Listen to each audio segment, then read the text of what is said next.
سلام علیکم. تورای کاشان داشتیم میرفتیم و بعدش هم اومدیم بادرود یا بادرود. بادرود یه شهری اطراف نطنزه و البته مستقله و اومدیم یه جایی که آقا علی عباس هست و خیلی از شماها شاید خاطره داشته باشین از علی آقا عباس. و این بوقه یه امامزاده است دیگه، امامزاده ای که الان توش میریم و بیشتر صحبت میکنیم و حتما در موردش از خود متولیش هم سوال میکنیم، میپرسیم که چه وضعیتی داره و چطوره. اینم نگاه بکنید.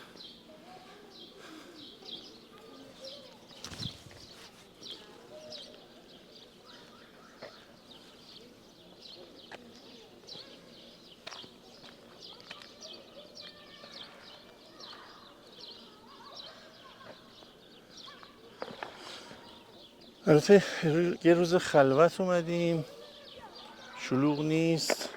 معمولا اینجا شلوغ میشه تو ایام حالا مذهبی، چه خیلی شلوغ میشه و خیلی اینجا رو میشناسن و یه جوری ارادت دارن.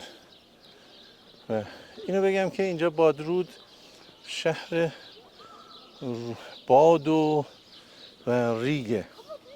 خیلی ها میگفتن که اینجا یه جوری باد می اومد تا مثلا اگه اینجا دیوار بوده، دیوارها اینقدر باد و شن و اینا زیاد بوده، می اومد این ور دیوار و همه اینجا رو ریگ و شن فرا میگرفت و یه جوری بعد از اون یه کارایی کردن. حالا توی مثلا بیابان زدایی، حالا شیوهشو میگن بیابان زدایی، این کار انجام دادن و دیگه اگرم باد باشه دیگه اون ریگا وارد حیات مردم یا مثلا خود امامزاده و اینا نمیشه. اینو از قبل من میدونم، چندین سال پیش هم اینجا اومده بودم به خاطر همین. خب من خیلی صحبت نمی کنم، حالا تو میریم سعی میکنیم از حاج آقای شکاری که باهاش آشنا شدم، خیلی مرد خوبیه، باش در مورد امامزاده سوال بکنیم و بپرسیم که چی و چطور یه بیوگرافی برامون بگن. حتما بریم تو. خب اینجا ورودی برادران و خواهران داره، ببینید جا رو. خیلی فضای خوب و روحانی داره این داخل. کفش ما در میاریم که کفش ما بذارم اینجا یه جایی. خب این ورودیشه. ورودی اصلی دارن اونوریه که مال خواهران شده و یه ورودی دیگه است که مال برادران شده.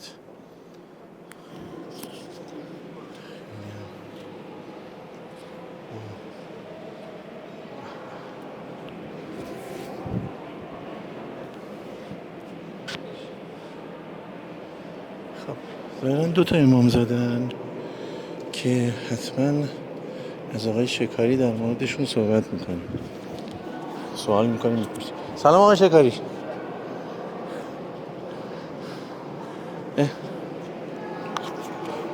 آقا سلام. سلام علیکم. خوبین شما؟ یالا. حال شما خوبه؟ چطورین؟ آقا من از اونجا اینقدر تعریف شما رو تا اینجا کردم. ما چاکر شما هستیم. ما اینقدر دوستی بده گردیم آقای شکاری. قربون شما. ما رو شکار کردن. حاج آقا بهروانم از خادمین افتخاری همین آستان هستن. واقعا خدا حفظشون کنه. لطف دارید شما. یه توضیح برای ما میده آقای شکاری؟ اینجا یه توضیح بدید. ببخشید جان. بفرمایید دوست. آره. شما دستور بدید. خواهش می‌کنم یه توضیح در مورد امامزاده ها بله. بدین. این دو بزرگوار برادر تنی امام رضا هستند. البته من جسارت شد باید با بسم الله الرحمن الرحیم شروع می‌کردم. بسم الله الرحمن الرحیم. این دو بزرگوار برادر تنی امام رضا هستند از پدر. درست. و همون جریانی که شما خودتونم میدونید دعوت شدن از طرف آقا امام رضا که بیان وارد ایران بشن زمان ولایتی خود امام رضا، که اینجا چند صباحی رو مهمون مردمانش خوب شهر بازرود بودن و بعد از اون موقعی که شهر موقعیت رو امن دونستن خواستن حرکت بکنن برن، از طرف به اصطلاح بالاخره جاسوسایی یا بالاخره دشمنان مورد شناسایی قرار گرفتن و همینجا به شهادت رسیدن. اونجوری که من شنیدم بعد خواهران ساکن شهر خالدآباد اومدن این تحت عنوان اینی که برن اینجا یک مراسمی رو برگزار بکنن دور از چشم دشمن، اومدن این دو بزرگوار رو اینجا دفن و کفن کردن، که البته این افتخار نصیب من و امثال من شده که بتونیم اینجا خدمتگزار این دو بزرگوار باشیم و این سعادتی بوده که واقعا من هیچ موقع فراموش نمی‌کنم. مخصوصا زمانی که در خدمت زائرین این دو بزرگوار باشم، واسه من خودش یه سعادت خیلی خیلی بالاییه. یه حس خاصی داره، حس خادمی. بله، یه واقعیته. چطوره اصلا؟ ببینید این حس خاصی که به وجود میاد در درجه اول آرامش قلبیه که به خود انسان میده. یه واقعیتیه. چرا؟ به خاطر اینه که فکر میکنه که واقعا از طرف این بزرگواران مورد عنایت و لطفی قرار گرفته و اینم برمیگرده به خاص خداوند و نظر و لطفی که این بزرگوارا دارن و ما خودمون رو انقدر قابل نمیدونیم. همینی که بتونیم خدمتی به زائرین این دو بزرگوار و ائمه معصومین بکنیم برای ما خودش یه افتخار خیلی بالاییه. شما حقوق میگیرین اینجا؟ من نه اصلا. چطور بعدن هفتگی میایین؟ چطوره؟ من اینجا اول اینکه من خودم بازنشسته آموزش و پرورش هستم. درست. و اینجا یه هفته روزای یک شنبه اینجا هستم، خادم حرم هستم. یه هفته روزهای شنبهش در اختیار دفتر خود آستان هستم که اونجا کمک میکنم و در خدمتم. این افتخاری بوده که نصیب ما شده و ما هم لذت میبریم. آخه چطور؟ یعنی کاری که پول نگیره آدم چطور میتونه انجام بده؟ ببینید اصلا یه شوقی باید داشته باشه، یک احساسی رو باید داشته باشه. همه کار رو که آدم به خاطر پول انجام نمیده.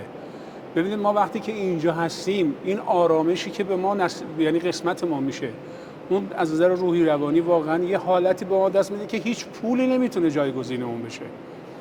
اصلا همه برادرایی که اینجا خدمت میکنن، خادمای افتخاری، چه برادرها چه خواهرها، اصلا تو این معقولات و تو این مسائل نیستن و یه نوع افتخار میدونن برای خودشون که بیان اینجا خدمتگزار این دو بزرگوار باشن. خادمی امام رضا رو هم کردین یا نه؟ خادمی امام رضا رو اگر خدا قبول بکنه انشالله به امید خدا خیلی دوست دارم. انشالله خدا قسمت بکنه که بتونیم بریم اونجا باشیم. ولی تو یکی از مسافرت‌ها کمک کردم در حدی که تونستم. یه موقع کاری چیز داشتم، مخصوصا یه دفعه که اتفاقا داشتن به اصطلاح کاروانی رو تشکیل میدادن برای پذیرایی از زائرینی که میخواستن برن واسه کربلا، بعد ایام اربعین که میخواستن برن اونجا، من تونستم به اصطلاح کمکی رو انجام بدم که هیچ موقع هم یادم نمیره، چون یعنی لذتش هیچ موقع یادم نمیره.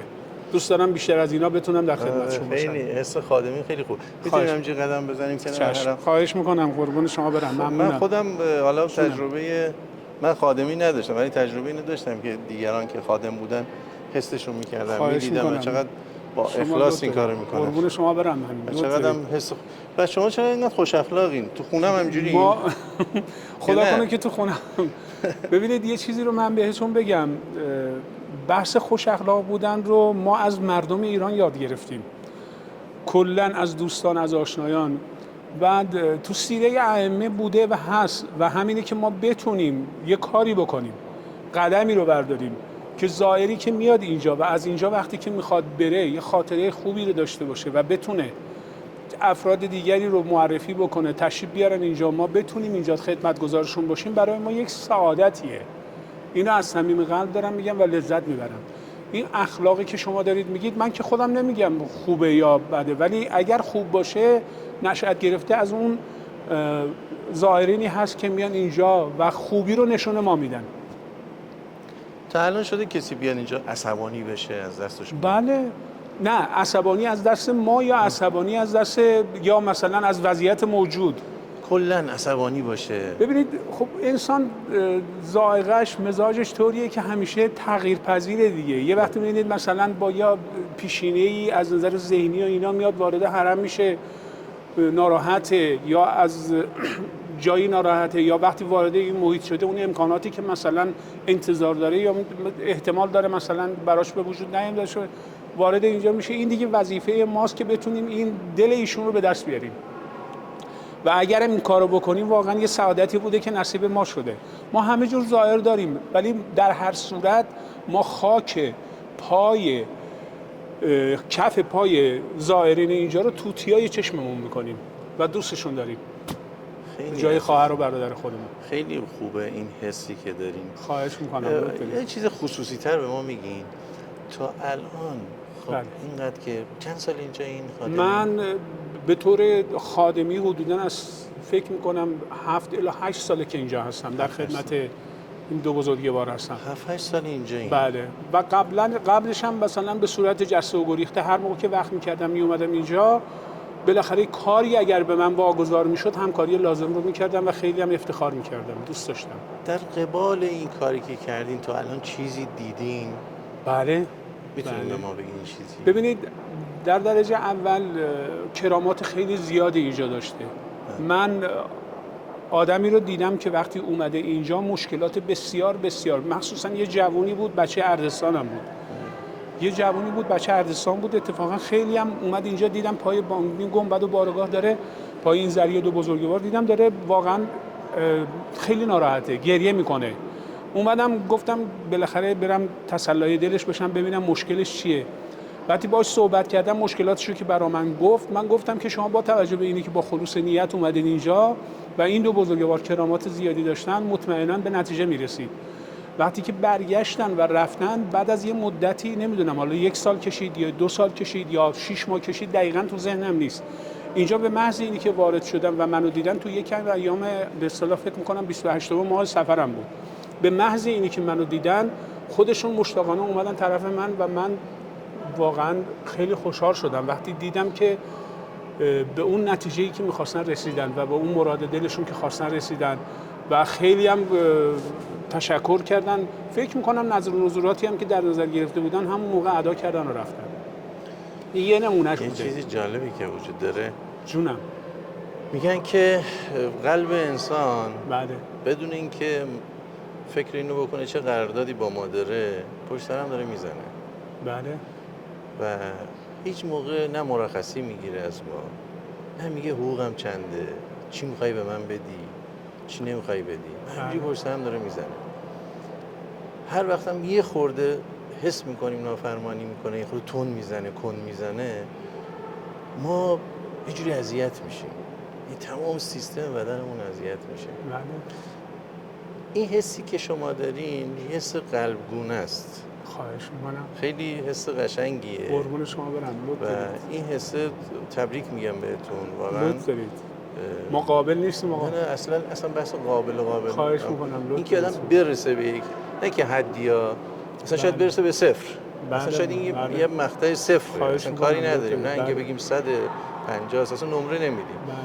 همین که بگه مثل اون قلبه، بیا من دارم کارمو میکنم. شما چی کار داری؟ این دست ما مگه چی میگیره از ما؟ ما شبا میریم به حسابش پول میریزیم؟ نه. یه واقعیتیه. درست. هیچ کاری هیچ یا هیچ درخواستی از ما نداره. بله درسته. حتی شاید بارها ما ازش تشکرم نمی کنیم. اصلا شاید تو فکرمون هم نباشه. یه واقعیتیه. همین پاهامون ما رو میکشه این ور اون ور 50 سال 60 سال 70 سال 100 سال.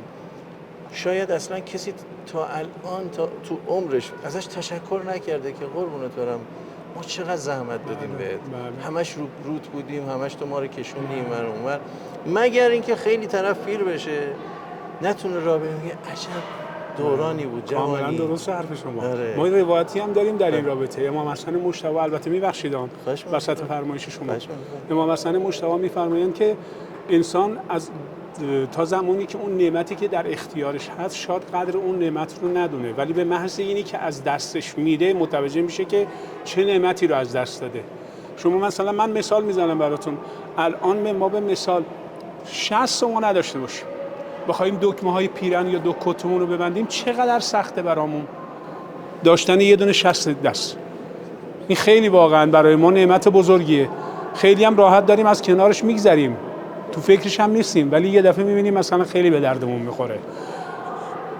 و این همون حرف شما رو من از صمیم قلب تایید میکنم. خواهش میکنم. قربون شما برم. واقعا هم من امثال شما رو میبینم قبطه میخورم واقعا. قربون شما برم. چون شما من لطف دارید. بعضی وقت میرم، البته این نه، این کار رو شاید نه، ولی بعضی کارا میکنم دنبال اینم که چقدر میگیرم، چقدر باید بگیرم. ولی اینکه این بحث این قلبه رو جدیدن بهش رسیدم که این قلبه چقدر خوبه، چقدر داره برای ما چه کارایی میکنه که ما اصلا در جریان نیستیم و قبول دارم اینو. اگر اینکه طرف مریض بشه بگه وای قلبم رگم گرفته، اون موقع متوجه میشه که چه نعمتی رو در اختیار داشته. چه نعمتی داشته، چه نعمت بزرگیه. قبول دارم. به هر حال خیلی ممنون. من خیلی خوشحال شدم از اینی که واقعا با شما هم صحبت شدم و تونستم در این رابطه هم قدمی بردارم که این دو بزرگوار البته اگه ما رو قابل بدونن یه جوری مثلا معرفی کنم. در مورد خود بزرگوارای خود صحبت میکنین، چه چیزی میدونین زندگی نامشون رو؟ زندگی نامشون در همین حدی که من اطلاع دارم گفتم که به دعوت آقا امام رضا تشریف آوردن ایران و همین که وارد شدن و خواستن از این طریق از این راه برن به طرف مشهد، اینجا مورد شناسایی قرار گرفتن و چند صباحی رو توی قلعه‌ای وارد شهر بادرود اونجا مهمون بودن. بعد زمینه رو که وقتی مساعد شدن از قلعه که اومدن بیرون که به اصطلاح برن به طرف مشهد، مورد شناسایی دشمن قرار گرفتن و تو این مسیر و همینجا به شهادت رسیدن این دو بزرگوار. یعنی کیا به شهادت رسوندنشون؟ ماموران به اصطلاح مامون یا همون به سرکردگی فکر می‌کنم شخصی بوده به نام خالد. حالا نمیدونم خالد دقیقاً اطلاعات دقیق ندارم. اینجا نمیتونم اسم دروغ محل بگم. خالد آباده؟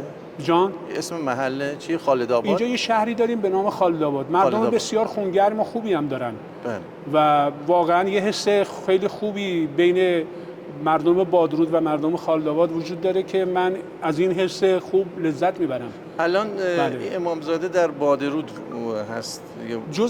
ببینید اینجا جزء توابع شهر بادرود حساب میشه. بله. منتهی مراتب چون اینجا تبدیل شده به بخشداری و بخشداریش هم امامزاده، بخشداری امامزاده هست، بخشداری مرکز امامزاده که پسفندش هم بادرود هست. یعنی این بخشداری به نوعی میشه گفت که مرکزیتش به نام بادروده، شهر بادروده. بله.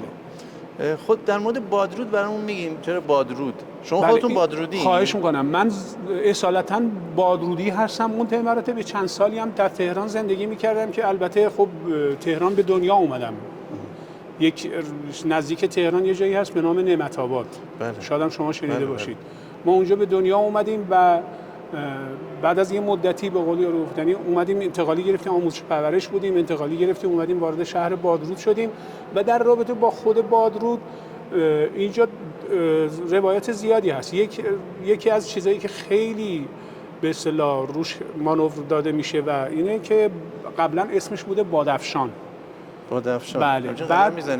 بعد یه اسم دیگه ای داشته به نام بادرود، یعنی این منطقه با 2 تا رود به اصطلاح آبیاری می شده مزارش و به خاطر همین اسمشو گذاشتن بادرود، یعنی مخففش کردن گفتن بادرود که همینجوری به این اسم مونده. آثار باستانی زیادی هم داره بادرود. چه آثاری داره؟ آثارش مثلا یه جایی هست به نام گرمابه نوقه که چندین یعنی بالای 100-150 سال شاید هم بیشتر این آثار به اصطلاح مورد شناسایی قرار گرفته، بازسازی شده، مرمت شده و مورد بازدید تمام به اصطلاح گردشگرای بومی و خارجی و اینا قرار میگیره، حتی ایران اطراف ایران قرار میگیره. یه جایی هست به نام مسجد آدینه که این قدمتش میگن بر حدود 4000 ساله. علت اینه که میگن مسجد آدینه قبلا آتشکده بوده و بعد تبدیل شده به مسجد زمانی که اسلام وارد ایران شده و به اینجا که رسیده اینجا تبدیل شده به مسجد و محل عبادت مردم. یه روایتی من شنیدم در مورد بادی که اینجا داره و بله. شنی که میاد مثل رودی که میاد. بله. گفتن که شن میاد و میریزه تو خونه های مردم و بله. حتی بله. یه حاج آقایی بود با ما همسفر بود توی بله. مکه و حاج آقای حالا بادرود میگفت اینجا. بله بله. میگفتن بادرود. حالا نمیدونم که ان شاءالله که اگه زنده خدا خیر و سلامتی بده بهش، اگرم که قربون شما ممنونم. فوت کرد. پدر یک شهیدی هم بود، الان خدا دقیقاً رحمتشون اسمش رو کنه نیست. شهدا رو. آره. بله. و میگفتن که آره اینجا اون موقع ها چیز بود، مثلا دیوار داشت اینقدر شن زیاد بود، این باد بله. زیاد بود، میومد این ور بله. دیوار و اصلا کلا اینجا رو بله. شن میگرفت و بعدش مثلا بله. خالی میکردن بله. تقریبا. که الان با بحث به وجود درختای- آوردن این جنگلا و بله اینا رو جنگلایی که دارن و بله. بیابان زدایی که کردن، بله، کاملا این درسته. مسئله ظاهرا کاملا حل درسته. شده و خدا رو شکر. بله کاملا آره. درسته. کاملا و درسته. اینجا دوستای زیادی دارم، خواهش من خودم می‌کنم. دوستای زیادی دارم. آقای افتخاری بوده که آقای نصیب واقفی و بله. فکر کنم بشناسین که توی بله. خالد آباد، درسته؟ آقای واقفی بله، بچه البته اصالتا خب نطنزیه. به نطنز رو بله. اینا بله. ولی الان یه گردشگری دارن که توی بله آقای واقفی که اینجا بله. کمپ گردشگری بله، دارن. بله. بله ایشون که واقعا بله. دستشون در نکنه، زحمت کشیدن اینجا. بله. واقعا خیلی- گل کاشتن. خیلی بله. مورد علاقه ما هستن. خدا حفظشون البته کنه. ما از طرف کانون بازنشستگان اونجا هم رفتیم و خیلی مورد لطفشون قرار بله، گرفتیم. بله. دستشون هم در نکنه، انسانای واقعا خوبی زحمت هستن. کشیدن. نه با انسان‌های خونگرمی هستن، بچه بله. نطنز و بادرود و اینجا اصلا تفاوتی وجود نداره. این ارق چجوری بگم، دوستی و صمیمیت و اینا، نطنز و بادرود و خالدآباد و این هومه، یعنی از قدیم الایام بوده و هست و خواهد بود انشالله. بله. بله. خیلی ممنون از شما. قربون شما برم. همین که تشکر. اجازه دادین هم صحبت اختیار بشیم با دارید. شما. ما وظیفه‌مونه. باعث افتخاره. تشکر میکنم. عزیز دل ما دستتون هستید. رو می‌فشارم. قربون شما برم. قربان خیلی شما. ممنونم. با اجازه. قربون شما خدا برم. حافظ. تشکر. خدا حافظ. اینم دیگه بالاخره از ما داشته باشید. یا آقا ببینیم چی دادن آقای شکاری. خواهش میکنم. اینو ببین. شما چی میگیم بهش میگیم آلوچه درختی. آلوچه میگین. آره. بله. ما میگیم آلوچه. درست. آره. آلوچه، ما شمالیم بهش میگیم آلوچه. آلوچه. ما شمال گوجه سبز. مردم شمال هم خیلی با معرفتن ها. من مسافرت‌های زیادی داشتم خدا شاهده. از همینجا مثلا یه مسیری بوده که به اصطلاح از کنار دریا رفتیم آستارا و از آستارا از تالش و آستارا و نمیدونم از اون طرف رفتیم واسه اردبیل و اینا. واقعا گردنه حیران و اینا. واقعا حیرانه. واقعا حیرانه. واقعا دستشون ایران در ما نکنه. می‌دارن. مردم شمال هم واقعا با معرفتن. شما خودتون واقعا با خوبین. معرفتن. همیشه همین آدمایی که میرن، هر جا آدم خوب معمولا میرن، آدم خوب و جذب خواهش می‌کنن. میکنم. شما لطف دارید. ویژگی آدمه. دست شما هم در نکنه. سپاسگزارم از شما. همچنین عزیز قربان دلمی. شما. قربون شما برم. تشکر.